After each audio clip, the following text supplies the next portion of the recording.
Hello Star Wars fans, welcome to Star Wars News. And could we be seeing the potential development of the Star Destroyer in the Bad Batch?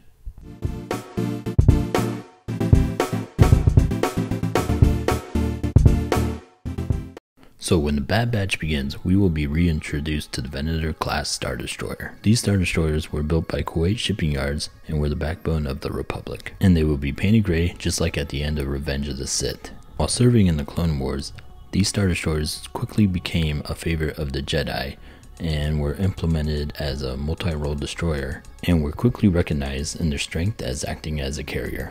Now these Star Destroyers did excel in ship-to-ship combat. They carried an armament of 8 heavy turbo turrets, 2 medium turbo lasers, 52-point dual laser cannons, and 4 heavy proton torpedo tubes. Surprisingly, they lacked ion cannons or tractor beams. Near the end of the war, Anakin Skywalker suggested adding heavy SPHA turbo laser cannons to be installed in the ventral hangar. These would prove to have devastating effects on Separatist capital ships.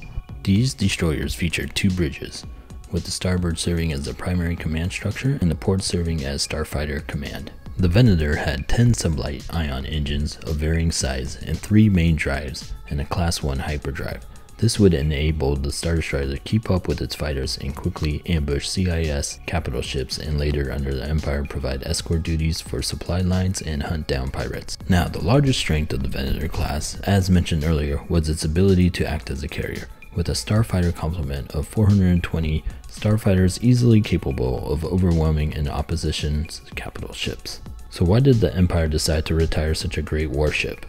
Tarkin concluded the Venator class was not terrifying enough and did not align with his ideology of rule by fear, also known as the Tarkin Doctrine. The contention that overwhelming display of force rather than force itself were the most effective means of maintaining internal security and loyalty of vassal worlds. He believed that the Venator was more of a carrier than a destroyer, and did not possess the required intimidating silhouette that was desired. This is where the Imperial Star Destroyer transcends its predecessor, the Venator, in accordance of the doctrine. The Imperial class Star Destroyer, fabricated in Kuwait drive yards once again, proved to be everything that Tarkin coveted. The colossal dagger-shaped behemoth was a mile long, created to remind the system of the Empire's reigning supremacy. Boasting 3 main ion engines and 4 emergency use ion engines, the capital ship was known to generate speeds of up to 975 kilometers an hour. One thing to note is the Star Destroyer was not made for planetary atmosphere, which would require full power to its engines to stay aloft.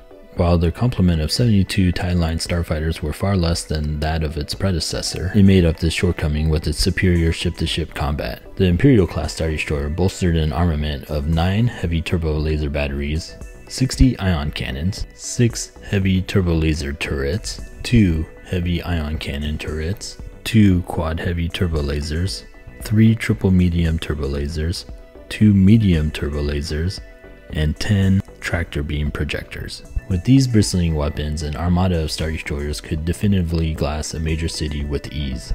Shortly after the Clone Wars ended and the first Star Destroyers rolled out of the Fondor shipyards, these destroyers were tasked with entering former Separatist territory and tasked with crushing any signs of rebellion. So after about 5 years of Imperial rule, and once the full Imperial fleet was converted to Imperial Star Destroyers, soon the Venator was sent to scrap yards such as Braca. Now, one thing I want to point out is that there may be the potential of another Star Destroyer that we will see in the Bad Batch, and that could be the first potential screening of the Victory class Star Destroyer. And this would actually bridge the gap between the Venator and the Imperial Star Destroyer. Now, in canon, we currently only have the Victory class Star Destroyer mentioned in the book Tarkin. So I hope we finally see the Victory class on screen, and this would be a great opportunity. Let me know in the comments if you would like to see the Victory class and if you're excited to see the Imperial class Star Destroyer in development. May the Force be with you.